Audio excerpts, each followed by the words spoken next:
So I came across a video earlier, at least on Facebook, but it led to Instagram, I think. Anyway, just making a document. This is going to be 24 by 24 inches. Yeah.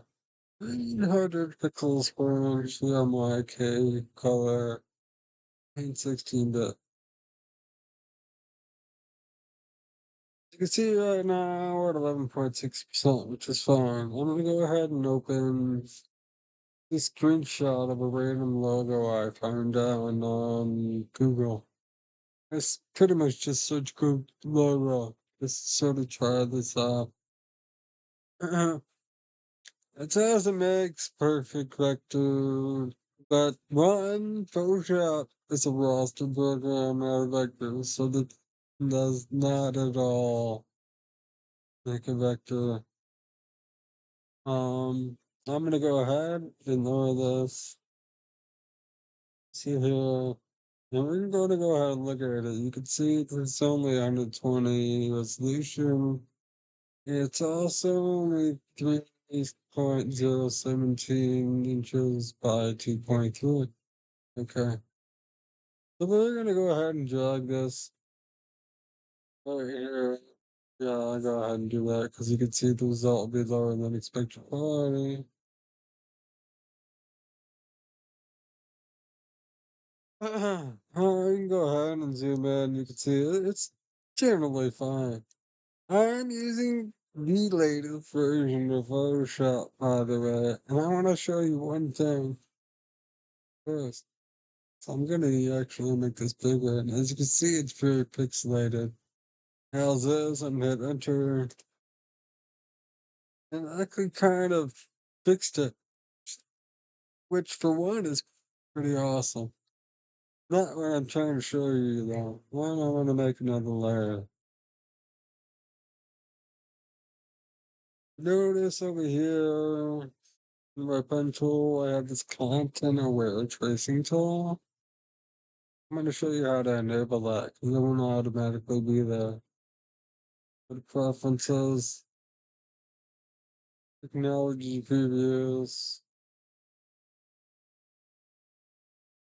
Right here, you're going to enable content aware tracing tool and enable to be do that. Use that tool actually. I have it selected. Now if you look right here around the edges, just made the shape. I'm actually gonna do that again over here. I'm gonna do that side. So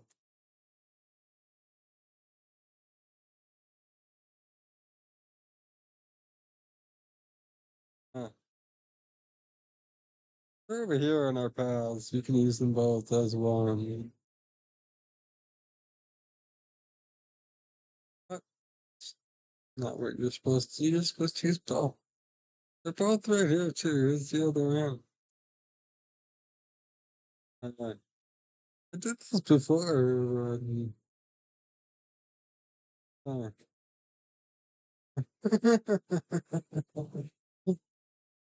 Sorry.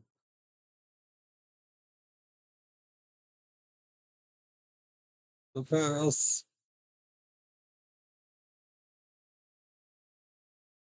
What is it doing? It's weird. Just focus on this one. Come on. Try this one more time for the sake of it, Donna.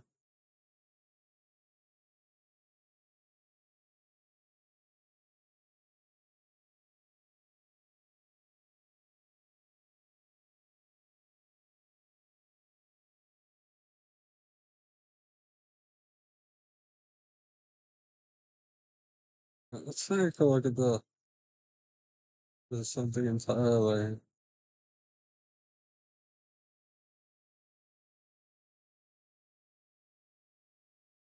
Alright.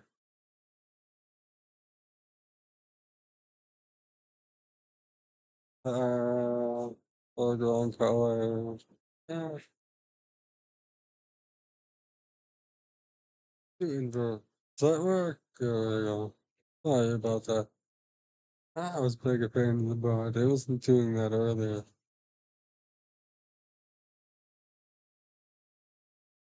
This one. Yeah, you can just do that. So we're gonna go to our lair. And as you can see, it's not perfect. It's perfectly fine, actually. But the main thing I want to show you, no, the only thing is at 16.7%. So let's go to 100%. Here's just the photo itself. Here's the tracing after I fell in. Perfectly smooth, which honestly is awesome.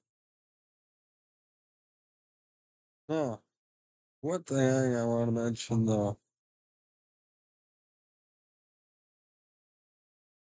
that was edit our path. Oh, now the other side wants to show. You only want to do that. Okay. Probably not closed somehow, which is convenient. But since we can edit our paths, we can still get, you know, perfect, or at least make it generally fine. Let's go ahead and do that.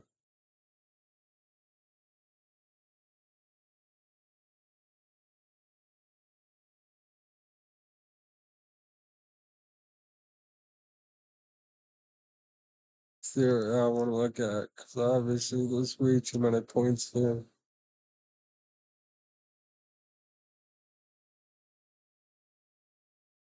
Just,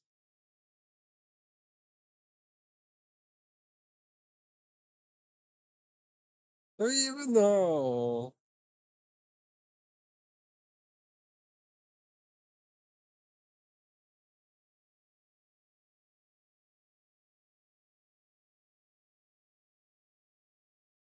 uh,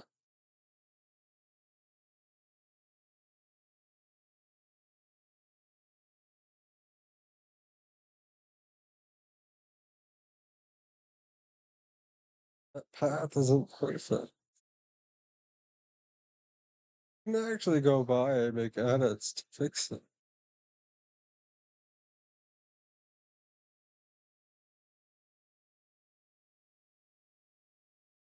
Smoothing it out where the imperfections are.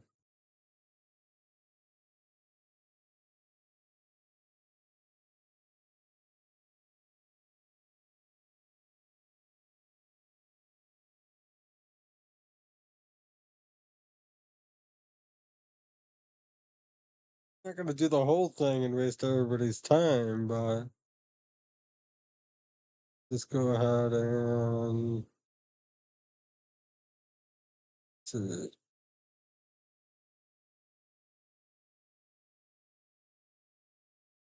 sorry, it just does that for some reason. I don't know why. Just do this one. As you can see, it has a lot more than the other one does. So the results will vary per use apparently. You're not always gonna get the same results every time you try. Go ahead and just delete some of these.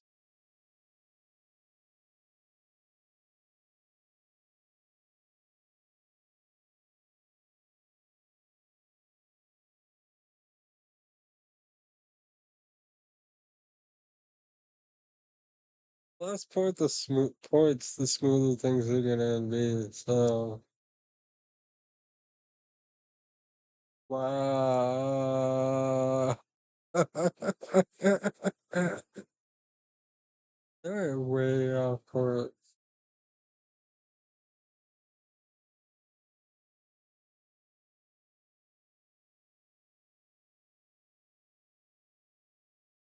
We'll just go this arc. This is the edge.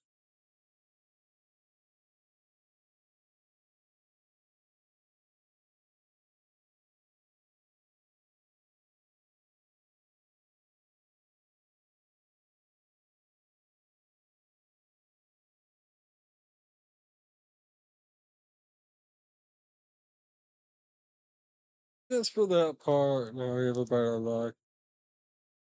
It's smoother than what it was originally.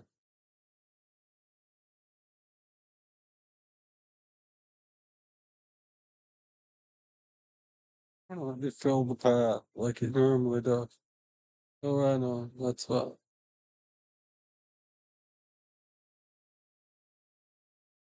There we go.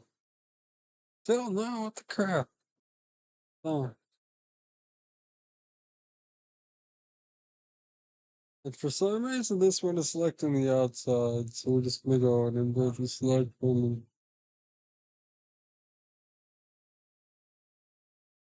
fire. For well, now you see we have much smoother, cleaner edges.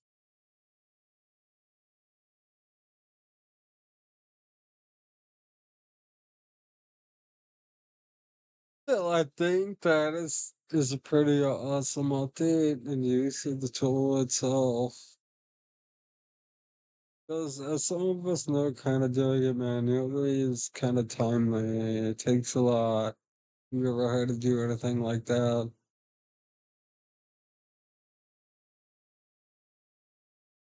Simply resizing it the way that, things have made it to update it is pretty cool. Particularly just the lower resolution is sort of updating itself for the enlargement. An entirely larger resolution and size. The way that it did, because you saw how small it was to begin with, but I mean, this is all pretty cool. I'm sure some of you will agree. So I hope you found this all just generally useful and helpful. And maybe you'll have fun kind of just playing with the tool itself a little bit. Adios all. Have a good one.